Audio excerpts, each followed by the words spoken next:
You think you know werewolf romance? Think again. Forget the cheesy, predictable tropes. Tonight, the spotlight is on King Alaric Thorn, the Lycan with power so absolute the shadows obey him, and Alara Vance, the Omega servant he claims to despise, yet whose scent drives him to madness. Picture this: a dazzling feast, a sudden silence, and then a guttural sound that cuts through the music. Don't look at him again. That's the growl that changed everything. It wasn't a warning. It was a promise of destruction. What if the servant you ignore holds the key to the king's downfall? Get ready for a story of hidden identities, deadly obsession, and a twist that proves even a Lycan king can bleed. The Obsidian Court. The air in the grand hall of the Obsidian Citadel was thick with the scent of pine, spiced wine, and the mingled, potent musk of high-ranking alphas and betas from every major pack in the Northern Hemisphere. Crystal chandeliers, each one large enough to crush a man, cast dazzling, cold light upon the assembled elite. Tonight's celebration was ostensibly a tribute to the decade of peace enforced by the ruthless hand of King Alaric Thorn. But everyone knew the real purpose: to reaffirm his dominance and scout for potential political alliances or weaknesses. Alaric Thorn was not merely a king, he was a Lycan, a breed of werewolf so rare and powerful that his presence alone was a physical pressure. His shift was flawless, his control absolute, his longevity legendary. At 35, in human years, though the power radiating off him suggested centuries, he was a figure of terrifying masculine beauty, tall, with shoulders that strained the seams of his custom-tailored, obsidian-colored dinner jacket, a jawline carved from granite, and eyes, the color of molten gold, that missed nothing. He sat alone on his elevated throne, the centerpiece of the high table, a goblet of vintage blood-red wine held loosely in his powerful grip. He didn't smile. He didn't need to. The hall was filled with notable figures. To Alaric's left, Lord Caspar Vane, the beta of the formidable Iron Peak Pack, whispered conspiracies with Lady Beatrice Vance, a distant, ambitious relative of the king. Across the room, near the musician's dais, stood Captain Elias Rook, Alaric's most loyal Alpha General, his posture stiff, his eyes constantly scanning the crowd. These were the players in Alaric's meticulously controlled game. Alara Vance, the Omega and the Shadow. Against this backdrop of silver and power moved Alara Vance, an Omega servant. Her name was a cruel joke. Vance was an old, respectable Lycan surname, yet Alara herself was nothing. A low-ranking servant in the vast, unforgiving citadel. She had been brought to court 6 months ago, after her small, outlying pack was absorbed into the Obsidian territory. Alara was small, pale, and possessed the kind of quiet beauty that was easily overlooked, or purposefully ignored, by the alphas who craved vibrant, obvious mates. Her hair was a simple braid of dark brown, her dress a drab, grey shift, identical to the dozen other Omegas serving the feast. Her scent, a delicate, almost undetectable trace of cold lilac and something woodsy, was the perfect camouflage for her position. She knew her place. Head down, eyes focused on the silver tray, scent suppressed, silence absolute. Her primary duty tonight was serving the king's high table, a dangerous proximity she dreaded. Every time she approached the throne, the invisible pressure of Alaric's Lycan aura felt like a physical fist to her chest, threatening to collapse her lungs. She feared him, not just because he was king, but because of a specific, unspoken tension that had existed between them since her arrival. A tension Alaric handled by deliberate, searing scorn. As she stepped forward to pour more wine into his goblet, her fingers brushed the polished marble of the table. Alaric didn't move, but the temperature dropped. His golden eyes flicked from the crowd to her face, a look of pure, cold dismissal that was far worse than anger. "Careful, servant." His voice, a low rumble, even when spoken softly, cut through the quiet murmur of the high table. "That vintage is worth more than your entire former pack." Ilara's head dipped lower. "Forgive me, Your Majesty." She quickly retreated, her heart hammering against her ribs, the familiar, sharp sting of his disdain, a dull ache. She was insignificant. She was nothing, and that, she reminded herself, was her only defense. The catalyst, Tristan Valerius. The feast was approaching its climax, a grand display of roasted venison and exotic fruits, when the heavy mahogany doors at the end of the hall swung open without announcement. The musicians faltered, and a sudden, sharp silence fell over the court. A figure stood silhouetted against the torchlight of the antechamber. He was an alpha, undeniably, with an aura of casual arrogance that was almost as potent as Alaric's, yet utterly different. Where Alaric was obsidian and granite, this man was quicksilver and fire. This was Tristan Valerius, the crown prince of the powerful southern Crimson Moon Pack. Tristan had been absent from the court for over a year, ostensibly on a diplomatic mission that many believed was a veiled exile orchestrated by Alaric, who saw the younger Alpha as a genuine threat to his unchallenged position. Tristan's gaze swept the room, pausing briefly to offer a charming, slightly insolent smile to the gasping Lady Beatrice. Then, his eyes locked onto the king. "My apologies for the delay, Your Majesty," Tristan announced, his voice carrying easily. "The roads are treacherous this time of year. I trust I'm not too late for the main course." Alaric's expression remained perfectly neutral, but Captain Rook, at the side of the dais, shifted his weight, his hand subtly moving toward the dagger strapped beneath his formal jacket. "Prince Valerius," Alaric acknowledged, his tone devoid of warmth. "Late as ever, but welcome. Perhaps a chair can be found for our unexpected guest." The fatal glance. As Tristan Valerius was escorted to a newly placed chair near the center of the hall, the buzz of conversation cautiously resumed. Ilara, however, was frozen. She had been heading back to the kitchen, her tray empty. Tristan passed within 10 feet of her. Their eyes met. It was a flicker, less than a second, an accidental collision of gazes in a crowded room. But for Ilara, who had spent 6 months mastering invisibility, and for Tristan, who was trained to observe every detail of a potential rival's court, it was enough. Tristan Valerius saw not a drab servant, but the startling clarity of her deep emerald eyes, framed by the pale severity of her face. He saw her fragility, yes, but also a hint of something shielded, an intelligence or a hidden fear. He offered her a minuscule, almost imperceptible smile, a genuine, warm acknowledgement that he saw her.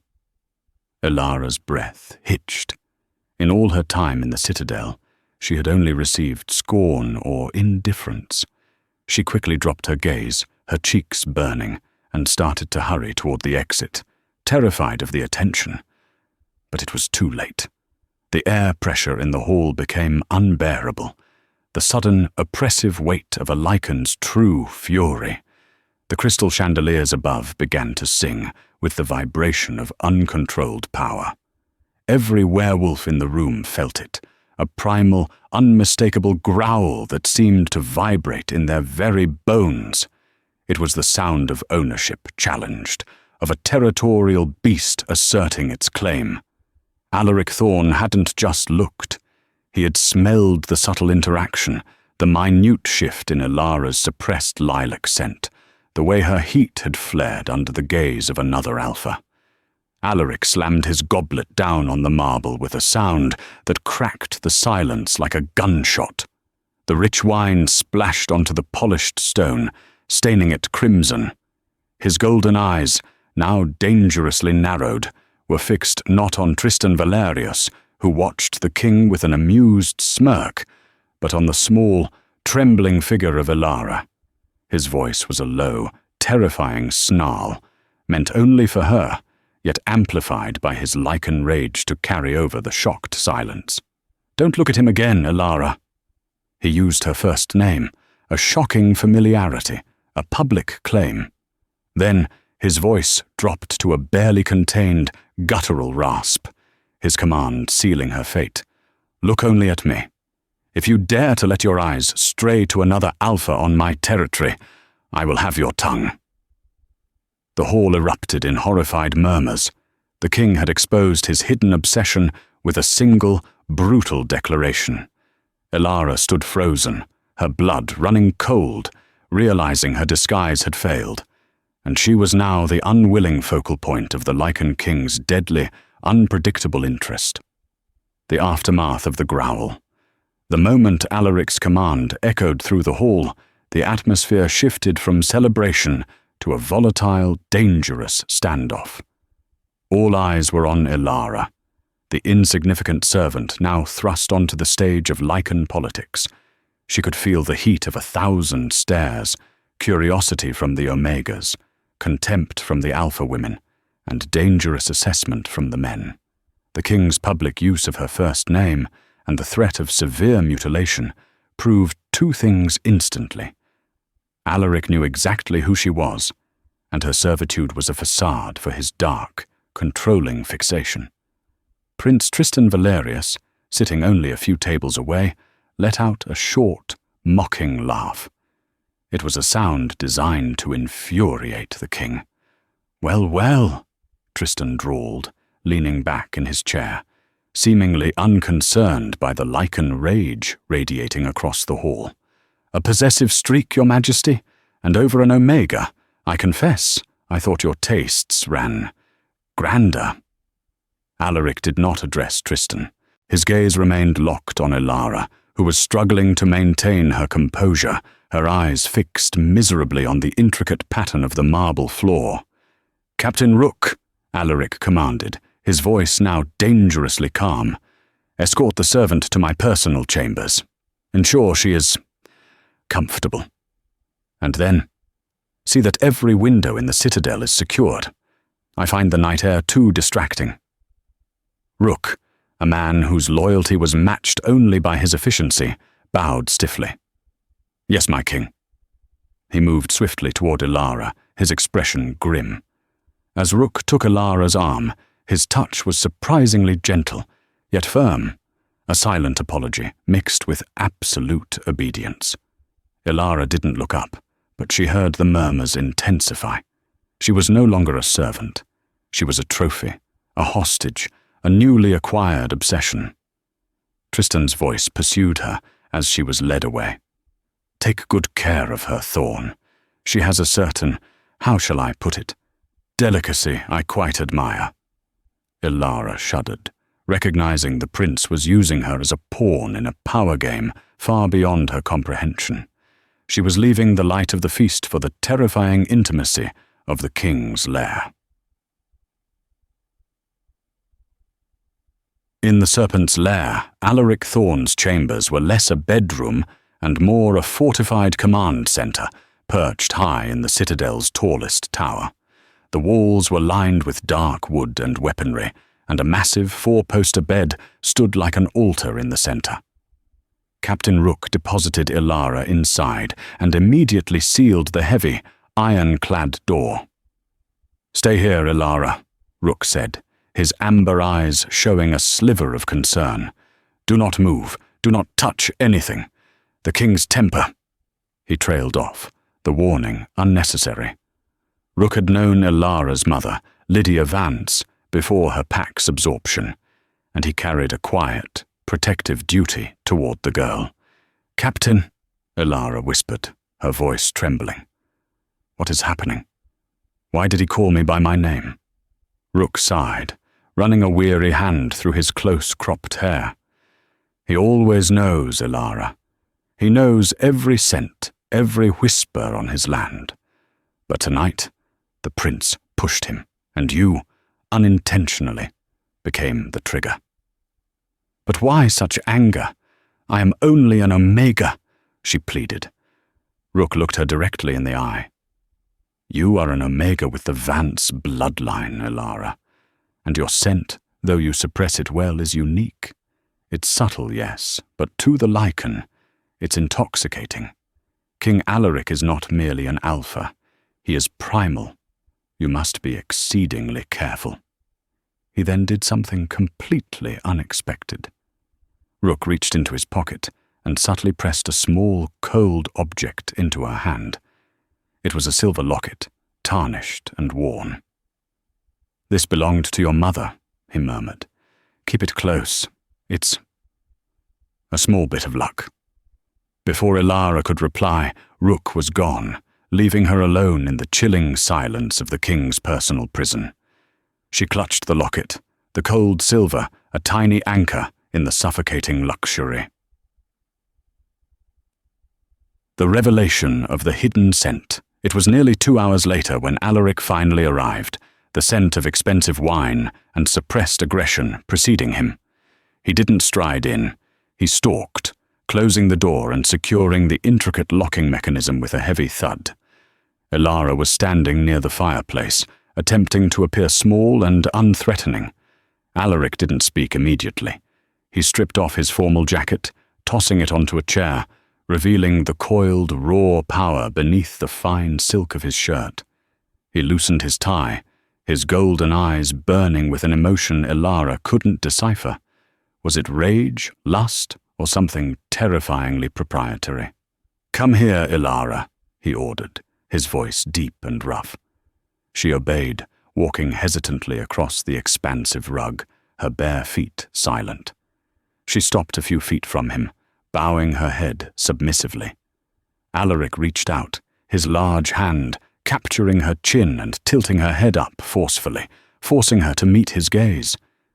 She saw the true Lycan shining in his eyes. The animal was close to the surface. "You are clumsy, weak, and insolent," he growled, his breath hot against her skin. "You attract attention when you should be invisible. Do you know the penalty for defiance in my court?" Yes, your majesty," she stammered. "And yet," he continued, his thumb tracing the soft curve of her jaw, a feather-light touch that was somehow more threatening than a blow. "You stood there, breathing in his scent, letting your own bloom in response. That insolent pup, Valerius. You watched him, didn't you? It was an accident, I swear." "Silence!" he snapped, his voice hitting the high register of pure command. He leaned down, burying his face in the sensitive juncture of her neck and shoulder. He took a long, deep inhale, his body trembling slightly with the effort of control. His grip tightened on her chin. "You lie through your teeth," he muttered, his lips brushing her skin. "I can smell the truth. You try to mask it with that miserable grey dress and that weak tea of a scent. But I am the Lycan king. I smell the silver essence beneath the lilac." Ilara's breath hitched in a silent scream. The silver essence. It was a mythic scent, rumored to only belong to Omegas descended from the ancient, true lunar line. A line believed to grant an Omega not just fertility, but an almost supernatural balancing power to the most volatile alpha. A power that could tame a Lycan or destroy him. "You are mine, Ilara Vance," Alaric declared, pulling back just enough for her to see the triumph and the utter madness in his eyes. "You have been, since the moment you stepped onto my land. That scent is my destiny, and I will break any man who dares to even glance at what is mine. Valerius thinks this is a game of political rivalry. I will show him what happens when he trespasses on the king's mate." "Mate?" Ilara whispered, utterly horrified. She was not a Luna. She was not a mate. She was a servant, and he was threatening her with ownership. "Not yet," Alaric said, smiling a slow, predatory smile that was chilling to the bone. "But soon you will learn obedience, Omega, and I will teach you the meaning of looking only at the king." He released her chin, his eyes blazing gold. "I have a treaty to discuss with Valerius. I leave you here, knowing that if you step 1 foot outside this room, the walls themselves will inform me. You are guarded, Elara, by my most trusted Alpha, and by the fear of your own future." He turned abruptly and left, slamming the door shut. Elara sank to the floor, clutching the locket, the revelation of the silver essence a devastating burden. Her insignificant life had just become the central, terrifying conflict of the Lycan world. The guarded prisoner, Elara spent the next 3 days confined within King Alaric's opulent, suffocating quarters. She was fed the finest meals by silent Omegas, and Captain Rook personally delivered fresh clothing and bath salts, all signs of her sudden, unwanted elevation from anonymous servant to coveted possession. Yet, she was a prisoner. The doors were secured, the massive windows overlooked a sheer cliff face, and the subtle scent of Rook's presence lingered just outside the chamber, a constant reminder of the king's vigilance. Her mind reeled with Alaric's revelation, the silver essence. Her mother, Lydia, had told her nothing of this ancient bloodline. Elara had spent her life deliberately suppressing her scent, convinced that invisibility was her only defense against the brutal Alpha hierarchy. Now, her hidden nature had been unmasked by the most dangerous creature in the northern packs. She examined the tarnished silver locket Rook had given her. It was cold to the touch, simple, and bore a single faint engraving, a twisted, stylized knot, a symbol of protection Elara vaguely recognized from her childhood. Her forced isolation was a strategy. Alaric was allowing the court to speculate, to fear, and to understand the gravity of his claim without interference. He was using her silence to amplify his power. The king's negotiation. Meanwhile, the political tension in the citadel was suffocating. Prince Tristan Valerius, far from leaving after the public display, had decided to dig in. He knew the king's fixation on Elara was a weakness, a chink in the Lycan's otherwise impenetrable armor of control. Alaric summoned Tristan to his private study, a room devoid of luxury, emphasizing function and raw power. "You show a remarkable lack of survival instinct, Valerius," Alaric said, standing by a massive oak desk, 2 crystal glasses of amber liquor waiting. He offered one to Tristan, who took it with an unnervingly relaxed air. "And you show a remarkable lapse in judgment, Thorn," Tristan countered, sipping the liquor slowly. "A public display of uncontrolled rage over a low-ranking Omega? It suggests instability. The other packs will notice." "They will notice that what is mine is untouchable," Alaric corrected, his voice dangerously low. "The servant Elara is of no consequence to our current treaty negotiations, which is why I suggest we proceed immediately. We both know the Crimson Moon Pack needs access to the northern trade routes." Tristan chuckled, a sound that grated on Alaric's already frayed nerves. "Oh, she is entirely consequential, Alaric. You just confirmed she is not merely an Omega. She is a tool, a prize, and apparently your deepest, darkest secret." Tristan placed his glass down, leaning forward conspiratorially. "The silver essence, Alaric. You think I didn't recognize the tension in the air?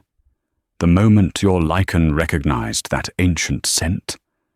Legends say that only an alpha of true, undisputed Lycan blood can successfully claim a silver essence Omega, and such a mating grants the alpha not only unparalleled strength, but the right of eternal reign. An uncontested bloodline for centuries. Alaric's golden eyes flashed, confirming Tristan's suspicion. He was furious that the secret was known. "The legends are folk tales," Alaric scoffed, though his scent spiked with anxiety. "Are they?" Tristan smiled cruelly. "Then why the brutal claim? Why the imprisonment? If she's just an ordinary Omega, hand her over to me, a conciliatory gesture to smooth our treaty. I'll take her south, where she can forget the harsh life of a servant. If she's not the silver essence, you have nothing to lose." Alaric stared at Tristan, his teeth grinding. The offer was a direct challenge to his authority and his sanity. If he released Elara, he'd lost the claim to the essence and risked empowering a rival. If he kept her, he confirmed the rumors of the essence and cemented his reputation as a crazed tyrant holding a delicate Omega against her will.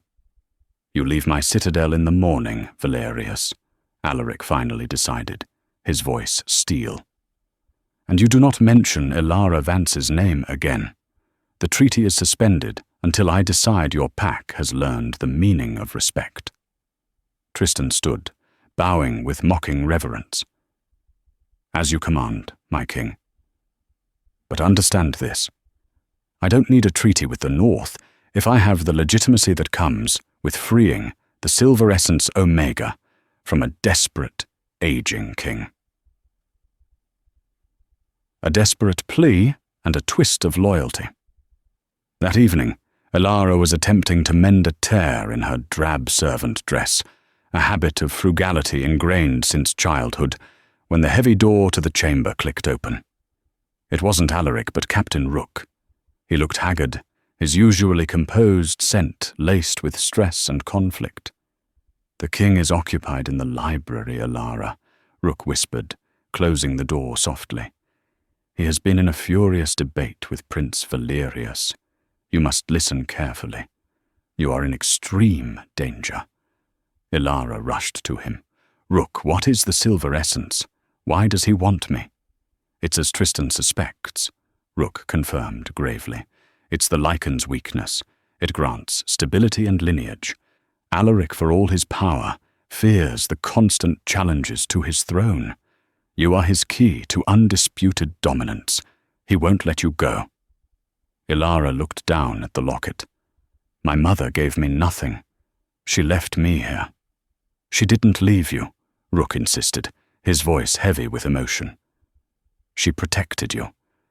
Your mother was not an Omega servant. She was Lady Lyra Vance, a prominent diplomat and the last known carrier of the pure silver essence lineage. She was forced into an oath to the previous king, who concealed her identity to protect her and the bloodline from being exploited." Elara gasped, stumbling back. Her whole life had been a lie of calculated obscurity.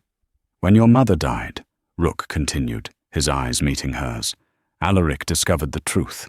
He absorbed your pack and buried you in servitude, hoping to keep the essence hidden until he was ready to claim you." "But why are you telling me this?" Elara asked, confused by his betrayal of the king.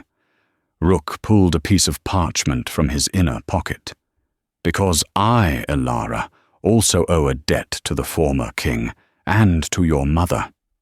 And because I know that mating with Alaric would break you, the Lycan is too powerful, too volatile for an essence that seeks balance. He will devour your spirit." "What is this?" she asked, looking at the scroll. "A formal request for clemency from the Southern Pax," Rook revealed. "It's a fake, generated by Valerius's agents and authenticated by my own seal. It states that the Omega servant Elara Vance must be presented to the Southern Court for questioning regarding a border incident. Alaric will never allow it." "He is currently distracted," Rook whispered, his intensity growing. "The courier is ready at the eastern gate. If I escort you out now, under the guise of transferring you to the dungeons for inquiry before handing you over, we have a chance. You must leave. You must go to Prince Tristan. Tristan? But he only wants to use me against Alaric. Yes, but Tristan is politically ambitious, not fundamentally cruel, Rook argued desperately. He wants to legitimize his claim. Alaric wants to possess and hide you. With Valerius, you may have influence. With Alaric, you have only a gilded cage. Rook extended his hand. This is your chance. We move now, or you remain the Lycan King's puppet for eternity. Do you trust me, Ilara Vance? Ilara looked from the captain's earnest, worried face to the locket in her hand, remembering her mother's hidden strength. She knew the weight of the silver essence now. She had to flee to survive. Yes, Captain, she said, her voice steady for the first time since the feast. Let's go. Escape through the shadows. Captain Elias Rook moved with the silent, practiced efficiency of a man who knew the Citadel's blueprints better than his own memory. He led Ilara through the service corridors, a labyrinth of damp stone and stale air, beneath the shimmering marble halls. The air was colder down here, the residual sense of the feast giving way to the earthy, metallic tang of deep rock and ancient fear.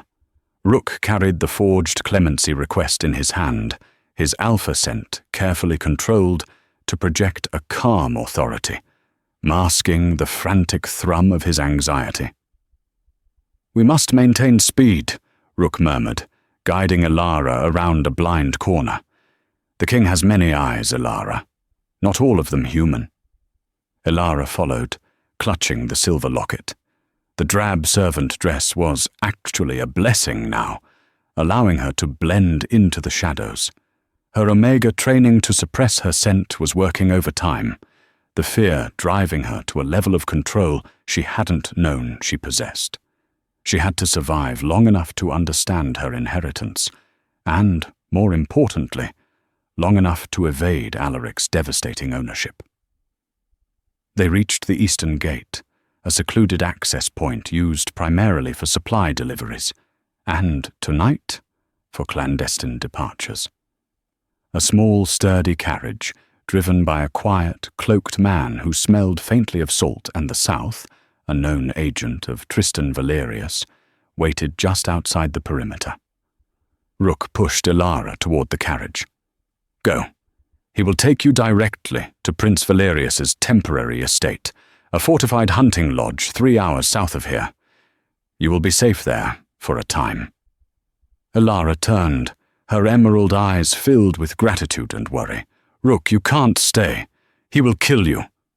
Rook smiled, a flicker of genuine warmth that cracked his professional shell. I owe a duty, Ilara. To my king, yes, but first, to the lineage he swore to protect. And besides, he added, pulling a small, discreet dagger from his sleeve, I have to delay him. Go now. Ilara didn't hesitate. She threw herself into the carriage.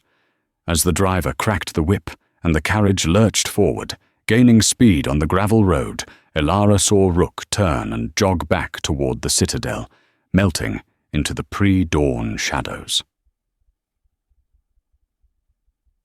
The Lycan Awakens' Alaric Thorn was not asleep. He was in his library, reviewing ancient Lycan texts on succession, trying to find a loophole in the legend of the silver essence that would allow him to claim Ilara without the political constraints. His Lycan senses, however, were not concerned with ancient script. They were fixed on the chamber above. He had trained his Lycan to register the distinct scent signature of every Omega and Alpha in his inner circle.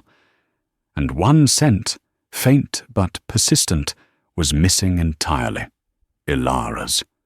He had expected her to be afraid, restless, maybe even crying, but the total absence was deafening. Alaric slammed the heavy book shut. The sound was flat and final. He didn't move toward the door. He simply called. A mental command, a pure Lycan pulse that bypassed walls and doors, designed to summon the nearest Alpha instantly. Rook! Report! Silence. Not the absence of an answer, but the absence of the Alpha's mind in the network. A black hole where loyalty should be. The king rose, his Lycan taking over in a dizzying flash of gold. His human control was gone. He moved as a primal force, shattering the library door off its hinges with a single, furious shove. He raced through the corridors, the citadel shaking under his powerful strides. He reached his personal chamber, still locked from the outside. He ripped the iron door from its frame like peeling paper. The chamber was empty. The scent was gone, scrubbed away by the frantic activity of a hurried escape. Only a faint, residual trace of pine and rook's scent lingered, a scent of conflict, finality, and betrayal. Alaric didn't roar. His rage was a cold, pure thing, a terrifying power surge that manifested as absolute stillness. He stood in the center of the room, his golden eyes blazing with lethal realization. Rook. The only one trusted enough to guard her. The betrayal cut deeper than any dagger. He focused his senses, sweeping the perimeter. The scent trail was old, already fading in the cool night air, but unmistakably hers, overlaid with the rough scent of a low-grade southern driver. The Eastern Gate. The Lycan King raised his head. The resulting sound was not a growl, but a powerful, resonating howl of claim and retribution. It was a sound that reached every corner of the citadel and beyond, confirming the rumors and declaring war on the world that dared to touch his Omega. The interrogation 5 minutes later, Alaric stood over the trembling form of Lady Beatrice Vance, Ilara's ambitious cousin, whom he had found cowering near the high table. "Where is she going?" Alaric demanded, his voice a low, terrifying vibration that cracked the nearby marble column. I don't know, Your Majesty," Beatrice stammered, covering her face. "I swear I only overheard Lord Caspar Vane mention the Southern Prince's movements. Something about a lodge near the border." Alaric grabbed the Beta Lord Caspar Vane, who was attempting to slip away in the chaos, lifting him clean off the ground by his throat. "Valerius!" Alaric snarled. "He took her, and Rook helped him." "It was a forgery, Your Majesty," Caspar choked out, his eyes wide with terror. "A signed decree from Tristan, requesting the servant for a spurious border inquiry. Rook, he authenticated it. He must have known it was fake." Alaric dropped Caspar, who collapsed in a heap, gasping for air. The king understood the brilliance and the devastating simplicity of the betrayal. Rook hadn't just aided an escape. He had created a diplomatic incident, using official channels to cloak Ilara's flight. Alaric didn't waste another moment on anger. He shifted partially, his muscles bulging, his canines lengthening, his Lycan form barely contained beneath his skin. "Send a message to every pack within a 500-mile radius," Alaric commanded the nearest trembling Alpha. "King Alaric Thorn is hunting a thief and a traitor. Tristan Valerius has stolen what is rightfully mine. Tell them I want both the servant and the traitor Rook. And tell Valerius, the next time I see Ilara look at him, he will be dead." He didn't wait for confirmation. He threw himself out the main doors, shifting fully in mid-air. A massive, obsidian-furred Lycan hit the ground running, a terrifying blur of muscle and fury, following the faint scent of lilac and deceit, chasing his stolen destiny. Ilara's journey, the locket's secret. The carriage ride was a blur of fear and exhaustion. Ilara stared out the back window, terrified of seeing the giant black form of the Lycan King in pursuit. She turned her attention to the locket. It had to be more than just a piece of her mother's jewelry. If Rook had risked everything for her, the locket was her only clue. She fiddled with the stylized knot engraving on the front. It wasn't just a design. It was a complex series of intertwined lines. Pressing the center of the knot, she felt a subtle click. The locket sprang open. Inside, it contained no picture, but a tiny, tightly rolled piece of parchment, protected by a thin layer of waxed cloth. Elara unrolled it carefully, her hands shaking. The script was ancient Lycan, elegant and powerful, recognizable from the Citadel's old texts, written by her mother, Lady Lyra Vance. The message was short, cryptic, and devastating. Elara, my child, forgive my silence. The essence must be hidden until the time is right. The Lycan will claim you, but he must be challenged by two. Never submit fully. Your strength is not in taming the king, but in binding the lines.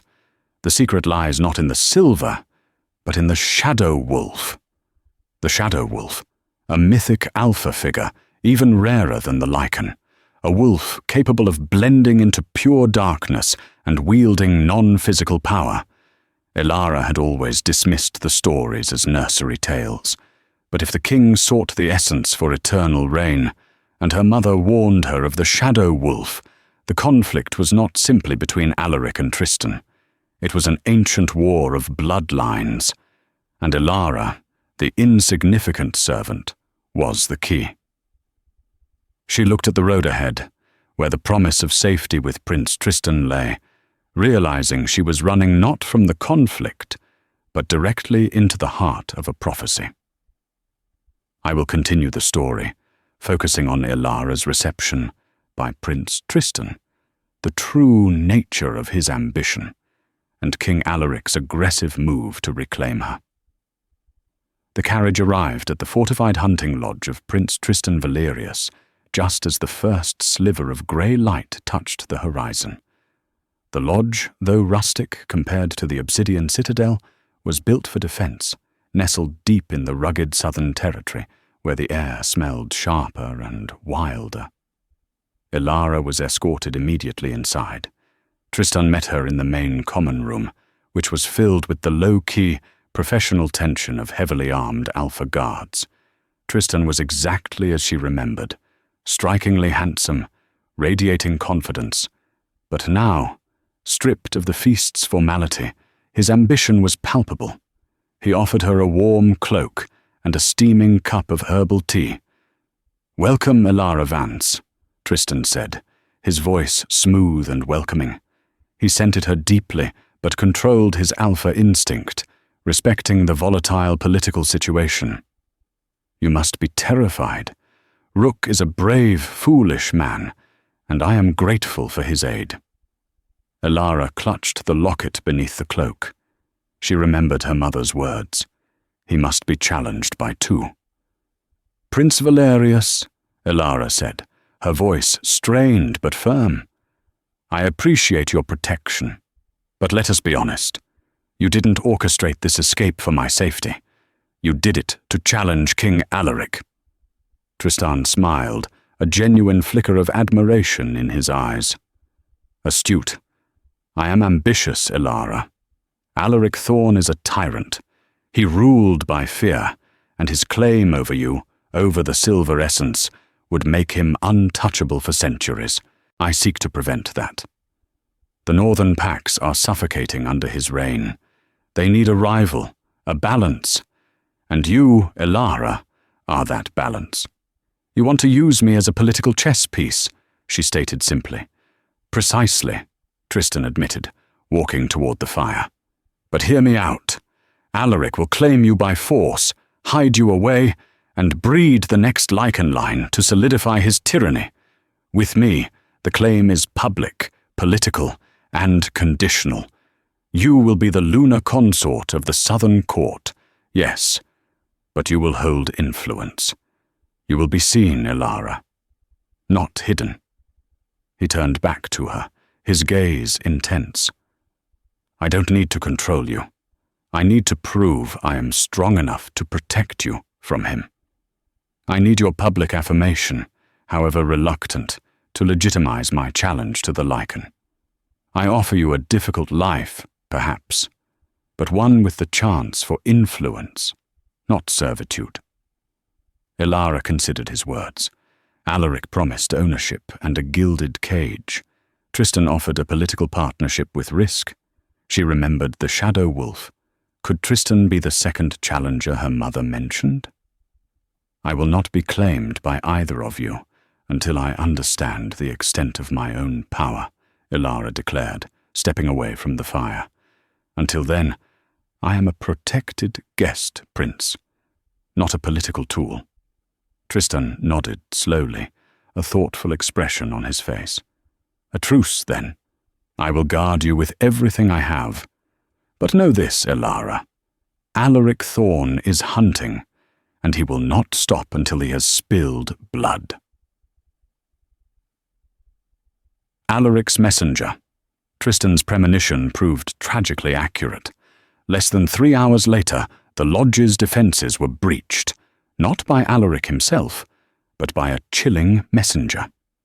A lone beta, wearing the uniform of the Obsidian Guard, but badly mauled and staggering, stumbled into the clearing outside the lodge's perimeter. Tristan's guards rushed to secure him. The beta, Marcus Stone, was bleeding heavily from multiple deep claw wounds, though none were immediately fatal. He carried a small, heavy object wrapped in dark cloth. Tristan approached the injured man cautiously.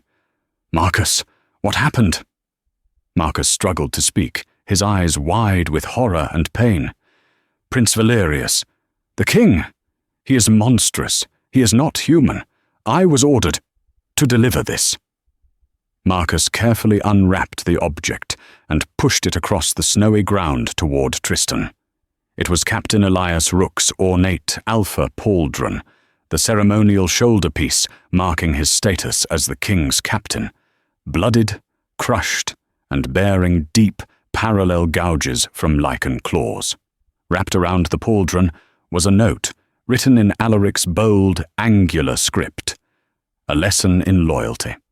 What belongs to the king remains on his soil. Return my Omega, Valerius, or I will not send the rest of your men back in pieces. I will bring them back as chattel.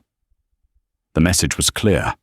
Rook was either dead or captured and being tortured. Alaric had exacted immediate, brutal retribution. The challenge was now personal. "Rook!" Ilara gasped, covering her mouth, the guilt over his sacrifice overwhelming her. Tristan's jaw tightened. He didn't just kill the traitor. He sent a political message. Disregard for the chain of command. Disregard for human life. He wants to terrify me into submission. He looked at Ilara, whose face was pale with grief and fear. "Alaric is not coming for a political discussion, Ilara. He is coming for a blood price. We need to move you now, deeper south." The king's primal bargain. As Tristan ordered his men to prepare a deeper sanctuary, Alaric was closing the distance. He was moving in his Lycan form, tearing through the northern forests at a relentless, terrifying pace. He paused only once at the small, snow-covered clearing where he had dealt with his traitorous captain.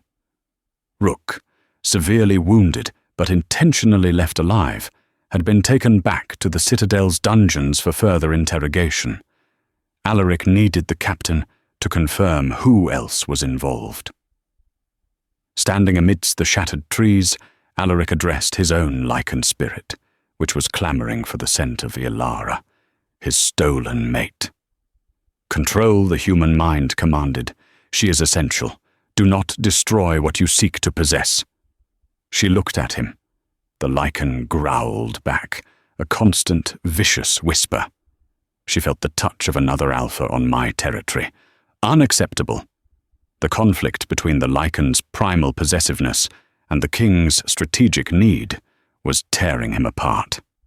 He knew that forcing the Silver Essence Omega would break her power and potentially his reign. He needed her to choose, however small the choice, to submit.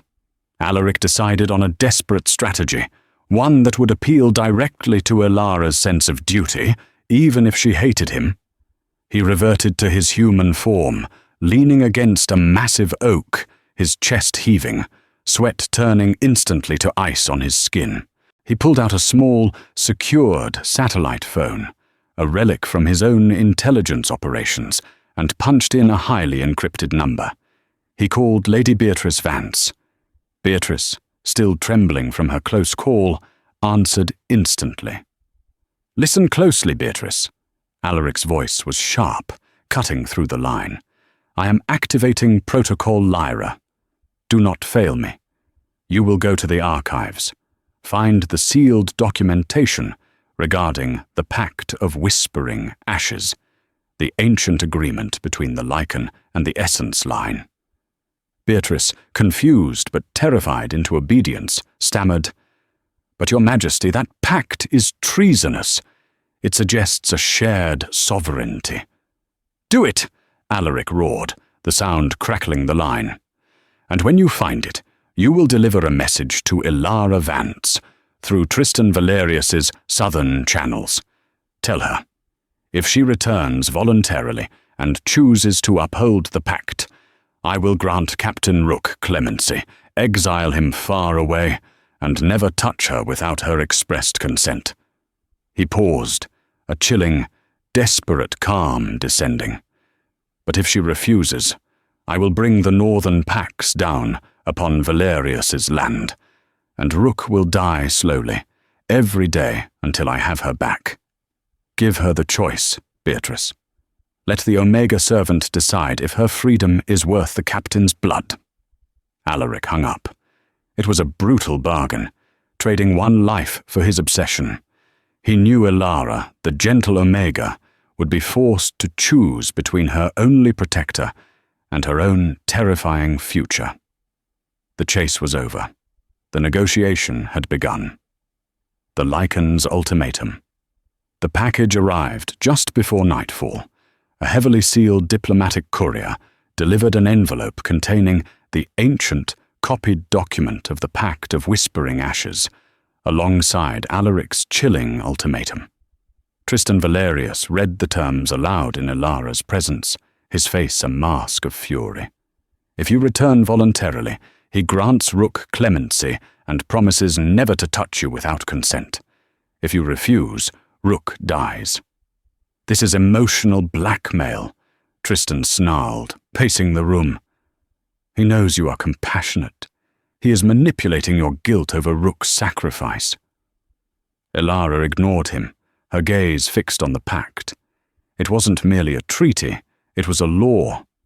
It stated that the Silver Essence Omega, referred to as the Balancer, could never be a slave, but must be recognized as a co-sovereign to the Lycan king, holding veto power over the lineage if the king became a tyrant. The Lycan was required to bind the essence, but only through genuine recognized consent. She finally understood her mother's cryptic warning. The Lycan will claim you, but he must be challenged by two. Never submit fully. Your strength is not in taming the king, but in binding the lines. The secret lies not in the silver, but in the shadow wolf. If she used the pact, she was acknowledging Alaric's right to claim the essence, but she would gain political power, the chance to influence the realm. If she stayed with Tristan, she saved herself but condemned Rook to a slow death, allowing Alaric to prove his absolute control. "Prince Valerius," Ilara said, clutching the locket, the knot carving feeling like a key. "Rook saved my life.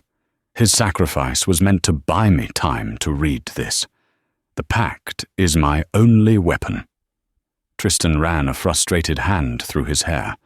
"You cannot trust his promise. Once you step back into his citadel, you are dead, or worse, forced." "I have to take the chance," Ilara whispered, the decision an agonizing weight on her soul. "If I return under the terms of the pact, I force him to acknowledge my sovereignty publicly. He cannot destroy a lunar consort with veto power without risking a full-scale revolt. And I need to know why my mother mentioned the Shadow Wolf. She looked at Tristan, her resolve solidifying. Tell Alaric I accept his terms. I will return to the Citadel at dawn, but only if the exchange is public, with witnesses from neutral pacts. The terms must be signed, officially reinstating the pact. Rook's freedom first. Tristan stared at her, seeing not the timid servant, but the potential queen she was destined to be.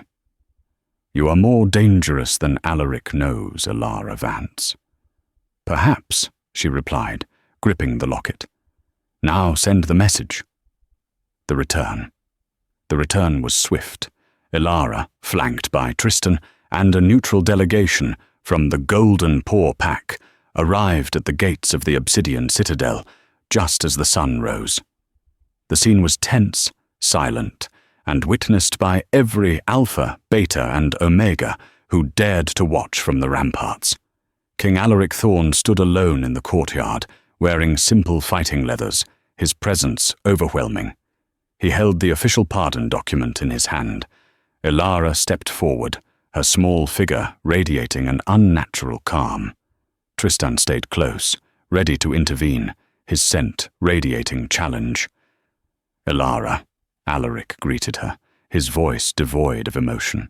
You chose loyalty over self-preservation, a rare quality.